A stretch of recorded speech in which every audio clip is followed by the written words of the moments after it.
অনন্ত কোটি ব্রহ্মাণ্ডের নাথ ভক্তবৎসল ভগবান শ্রীকৃষ্ণের চরণে প্রণাম জানিয়ে আজকের আলোচনা শুরু করছি।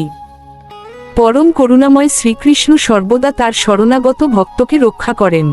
বিপদে আপদে সুখে দুঃখে যিনি একমাত্র পরম আশ্রয়, তার মহিমা অপার।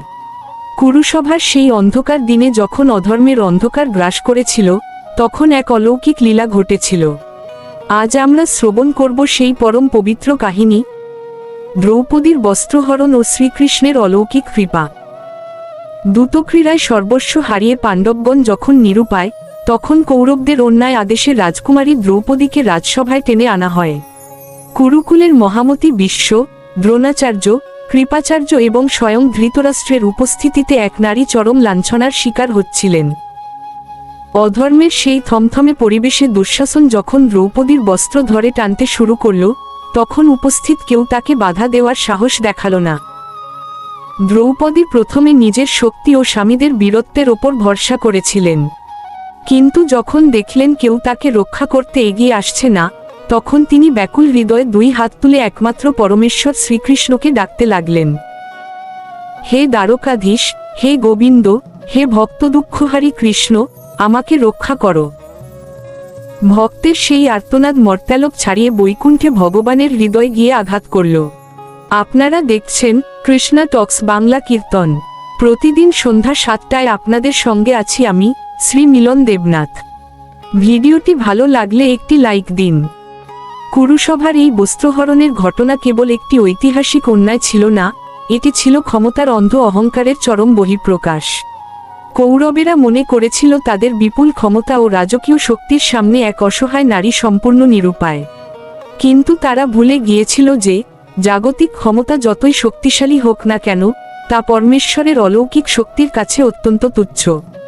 দুঃশাসনের সেই অন্তহীন অহংকার আর টানতে থাকার ক্লান্তি প্রমাণ করে যে অধর্মের পথ শেষ পর্যন্ত মানুষকে কেবল পতন আর অপমানের দিকেই নিয়ে যায়।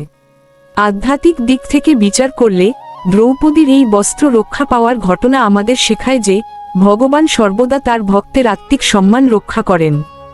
যখন সমস্ত সামাজিক নিয়ম ও মানুষের তৈরি কানুন ব্যর্থ হয়ে যায়, তখন কেবল ঈশ্বরের ওপর রাখা অবিচল বিশ্বাসী মানুষকে রক্ষা করতে পারে। এই লীলা আমাদের মনে করিয়ে দেয় যে জীবনের কঠিনতম ঝড়েও যদি আমরা ঈশ্বরের হাত শক্ত করে ধরে রাখি, তবে কোনো আসুরিক শক্তি আমাদের অন্তরের পবিত্রতা ও সম্মান হরণ করতে পারবে না। এখানে লক্ষ্য করার মতো একটি গভীর আধ্যাত্মিক তত্ত্ব রয়েছে। কুরুসভার সেই পাপিষ্ঠরা মনে করেছিল তারা কেবল একজন নারীকে বস্ত্রহীন করছে, কিন্তু প্রকৃতপক্ষে তারা সমাজ থেকে ধর্ম, নীতি এবং মানবিকতাকে টেনে হিচড়ে বের করে দিচ্ছিল। সমাজ যখন এই স্তরে নেমে যায়, তখন সাধারণ মানুষের আর কোনো উপায় থাকে না। ঠিক তখনই আসুরিক শক্তির দম্ভ চূর্ণ করতে এবং পৃথিবীতে ন্যায়ের শাসন পুনঃপ্রতিষ্ঠা করতে ভগবানের অবতার গ্রহণ বা অলৌকিক লীলার প্রকাশ ঘটে। ঋষিরা বলেন দ্রৌপদী হলেন মানব আত্মার প্রতীক এবং শ্রীকৃষ্ণ হলেন পরমাত্মা। আমাদের এই মানব দেহ যখন মায়ার সংসারে নানা পাপ ও অবিচারের দ্বারা আক্রান্ত হয়, তখন আমাদের বিবেক ও বুদ্ধি কুরুসভার সেই নীরব দর্শকদের মতো স্তব্ধ হয়ে যায়। সেই ঘোর বিপদে বুদ্ধির অহংকার ত্যাগ করে যখন আমরা অন্তরের অন্তঃস্থল থেকে পরমাত্মাকে ডাকি, তখনই আমাদের অন্তরে আধ্যাত্মিক শক্তির জাগরণ ঘটে, যা আমাদের সব পাপ থেকে রক্ষা করে। পাশাপাশি এই ঘটনাটি কৌরবদের অন্ধ অহংকার এবং ক্ষমতার অপব্যবহারের এক চরম দৃষ্টান্ত।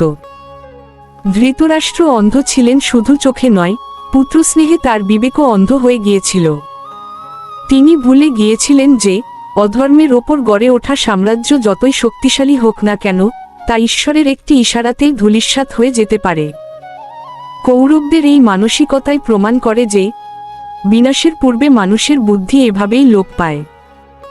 ভগবান শ্রীকৃষ্ণ গীতায় প্রতিজ্ঞা করেছেন, তার ভক্তের কখনো বিনাশ হয় না। দ্রৌপদীর এই বস্ত্রহরণের ঘটনা সেই প্রতিজ্ঞারই এক জীবন্ত প্রমাণ।